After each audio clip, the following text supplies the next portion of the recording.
చెలగాటం ఎలుకకు ప్రాణ సంకటంలా ఉంది టమాటా సాగు. అయితే అందనంత ఎత్తుకు లేదంటే అధఃపాతాళానికి పడుతున్న రేట్లు అన్నదాతలకు నరకం చూపిస్తున్నాయి. నిన్న మొన్నటి వరకు ఆకాశానంటిన టమాటో ధరలు అమాంతంగా పడిపోయాయి. కిలో టమాటా 30 పైసల నుంచి ₹2 లోపే పలుకుతోంది.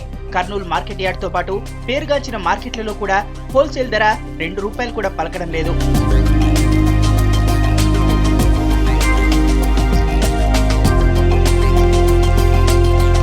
కొత్త పంట దిగుబడి స్టార్ట్ కావడమే ధరల తగ్గుదలకు కారణమంటున్నాయి మార్కెట్ వర్గాలు. ఖరీఫ్ పంటలు ముగిసిన వెంటనే టమాటాను మధ్యంతర పంటగా వేశారు. ఖరీఫ్ సీజన్ లో టమాటాకు మంచి డిమాండ్ ఉండడంతో సుమారు 5,000 ఎకరాల్లో సాగు చేశారు రైతులు.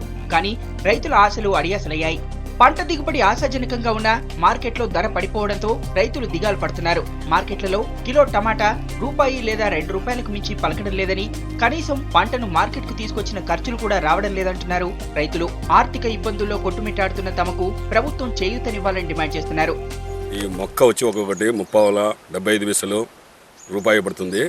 ఇది గత 10 సంవత్సరం నుండి ఈ నర్సరీలో నుండి తెచ్చి నాటేయడం వల్ల మా ఖర్చు వచ్చి ఎకరాకు 30,000 అవుతుంది. టమాటా ఈ తోకాలు, మందులు, కలుపులు ప్లస్ ఈ కొయ్యడం అందుకు ఇప్పుడు పరిస్థితుల్లో కనీసం కూళ్ళు కూడా రావడం లేదు. అది వచ్చేసి కేజీ 40 పైసలు 30 పైసల కంటే ఎక్కువ పడడం లేదు. ఇదే పరిస్థితి కొనసాగితే రైతు ఆత్మహత్య చేసుకోక తప్పదు. కిలో ₹1 నుండి ₹1.5, 20 పైసలు 30 పైసలు పలుకుతుంది. పెట్టుబడులు కూడా రాలేదు. చేలో వేసినట్టు అట్నే ఉన్నాయి. ఎవరు తీసుకుని పోయే వాళ్ళు కూడా లేరు.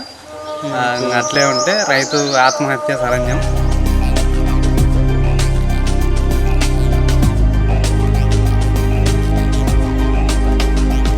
గతంలో సాగు అంతంత మాత్రంగానే ఉన్న మంచి లాభాలు కళ్ళ చూసిన టమాటా రైతులు ఇప్పుడు నష్టాల బాటలో నడుస్తున్నారు. సామాన్య మధ్యతరగతి ప్రజలు మాత్రం తగ్గిన ధరలతో సంతోషంగా ఉన్నారు.